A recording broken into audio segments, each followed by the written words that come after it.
When hostilities commenced in Europe in 1939, it was realized that the American people had no intention of entering the war.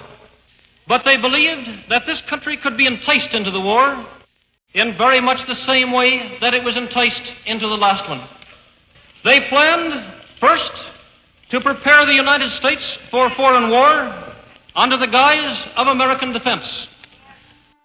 Second, to involve us in the war step by step without our realization. Third, to create a series of incidents which would force us into the actual conflict. These plans were, of course, to be covered and assisted by the full power of their propaganda. Our theaters soon became filled with plays portraying the glory of war. Newsreels lost all semblance of objectivity, and they have used the war to justify the restriction of congressional power and the assumption of dictatorial procedures on the part of the President and his appointees. A fear campaign was inaugurated. We cannot allow the natural passions and prejudices of other peoples to lead our country to destruction.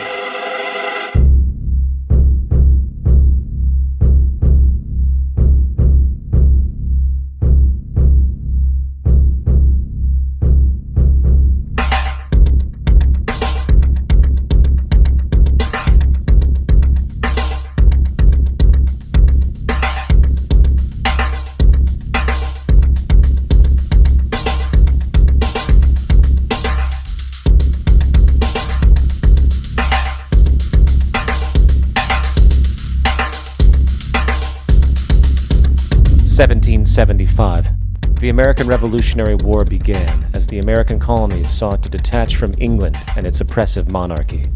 Though many reasons are cited for the revolution, one in particular sticks out as a prime cause: that King George III of England outlawed the interest-free, independent currency the colonies were producing themselves, in turn forcing them to borrow money from the Central Bank of England, immediately creating economic hardship and despair.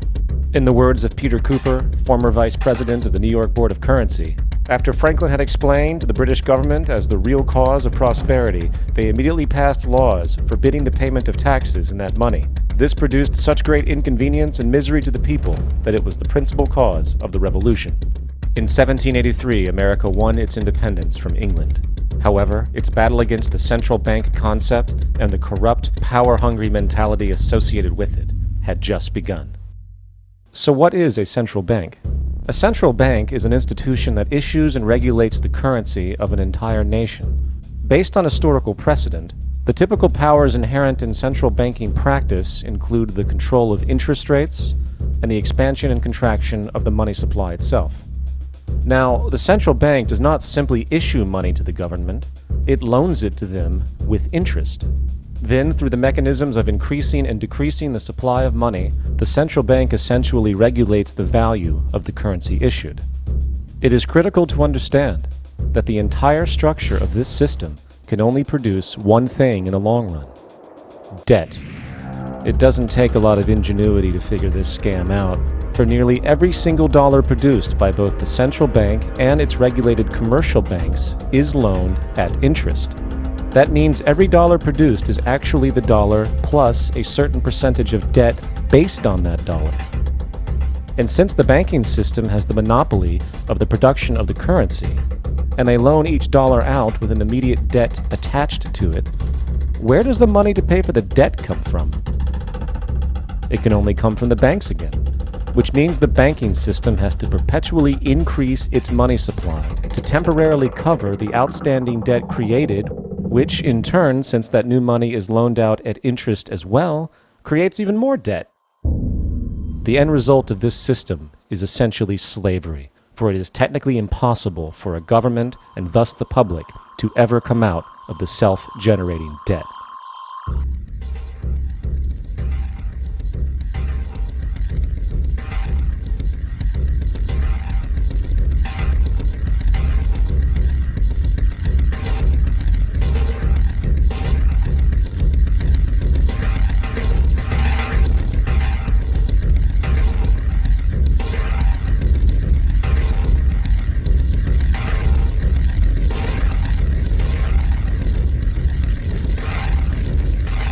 By the early 20th century, the U.S. had already implemented and removed a few central banking systems, which were maneuvered into place by ruthless banking interests. At this time, the dominant families in the banking and business world were the Rockefellers, the Morgans, the Warburgs, the Rothschilds.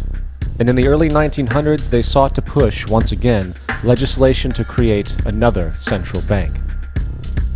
However, they knew the government and public were very weary of such an institution, so they needed to create an incident to affect public opinion. So, J.P. Morgan, publicly considered a financial luminary at the time, exploited his mass influence by reportedly creating rumors that prominent banks in New York were insolvent or bankrupt. Morgan knew this would trigger mass hysteria and a systemic crisis. And it did. The public, in fear of losing their deposits, immediately began mass withdrawals. Consequently, the banks were forced to call in their loans, causing the recipients to sell their property, and thus a spiral of bankruptcies, repossessions, and turmoil emerged. Putting the pieces together years later, Congressman Charles Lindbergh wrote, "The King bankers put in motion in 1907 a great scheme. They had gambled and speculated on Wall Street until so many watered stocks and bonds had been manufactured. The King bankers knew the condition and informed the favored of their friends what was to come. There was to be a panic in the fall of 1907 that would be advertised as the result of our bad banking and currency laws."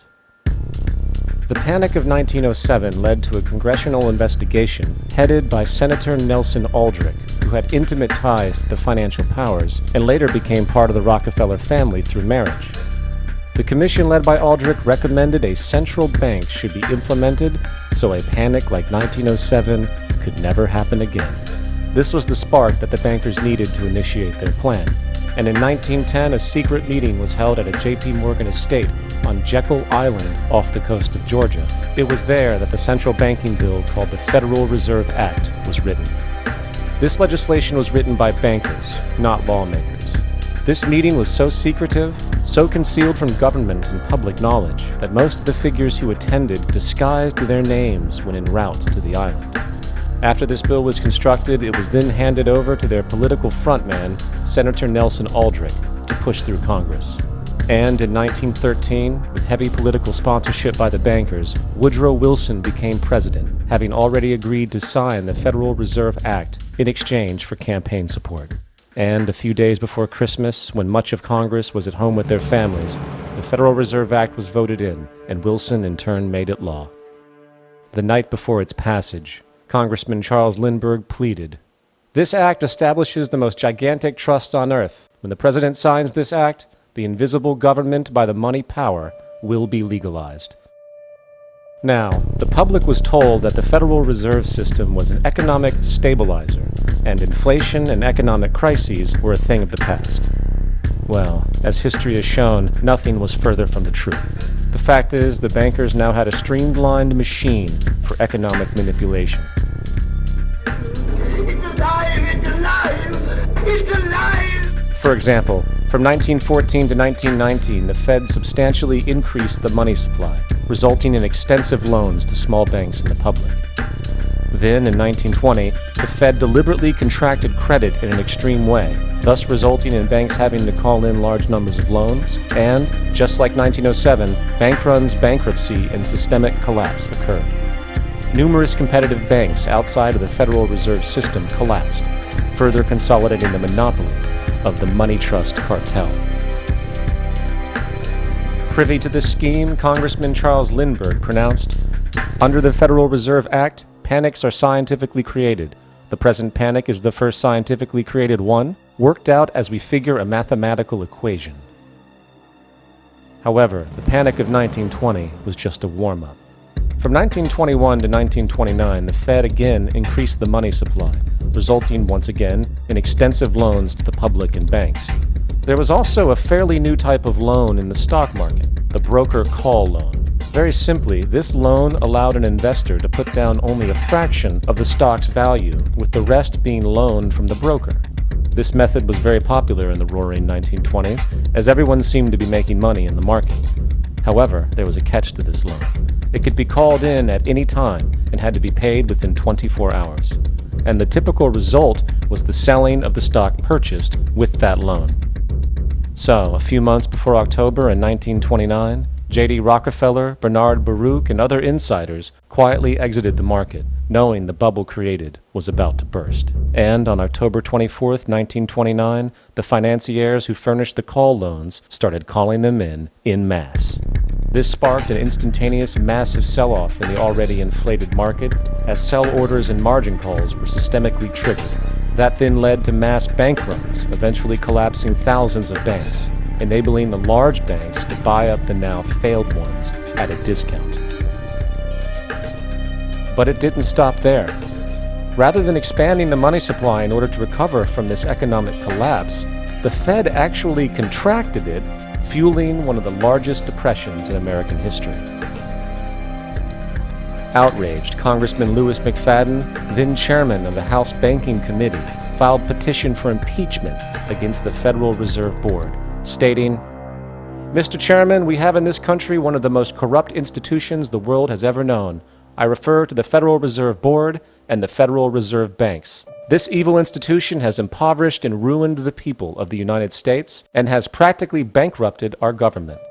It has done this through the defects of the law under which it operates, through the maladministration of that law by the Federal Reserve Board, and through the corrupt practices of the moneyed vultures who control it." Now, having reduced the society to squalor, it was then decided that the gold standard should be removed. In order to do this, they needed to acquire the remaining gold in the system. So, under the pretense of helping to end the Depression, came the 1933 gold seizure. Under the threat of imprisonment for 10 years, everyone in America was required to turn in all gold bullion to the Treasury, essentially robbing the public of what little real wealth they had left. And at the end of 1933, the gold standard was abolished. If you look at a dollar bill before 1933, it says it is redeemable in gold. You look at the dollar bill today, it says it is legal tender, which means it is backed by absolutely nothing. The only thing that gives our money value is the public faith and how much of it is in circulation. Therefore, the power to regulate the money supply is also the power to regulate its value, which is also the power to manipulate and control entire economies.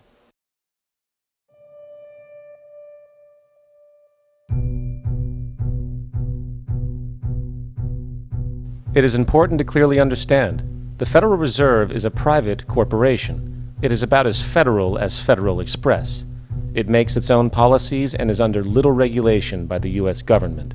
It is a private bank that loans all the currency at interest to the government, completely consistent with the central banking model that the country sought to escape from when it declared independence in the American Revolutionary War.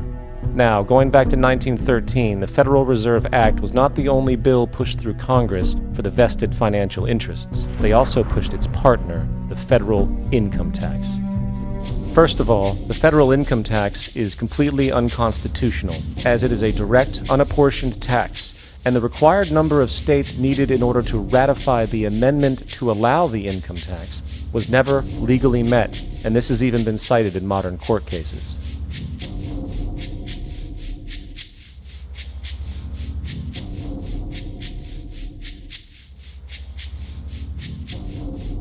Second, at the present day, roughly 25% of the average worker's income is taken from them via this tax. That means you work 3 months out of the year to fulfill this tax obligation. And where does that money go? Well, according to the Grace Commission report of the 1980s, 100% of what is collected is absorbed solely by interest on the federal debt and by federal government contributions to transfer payments. In other words, all individual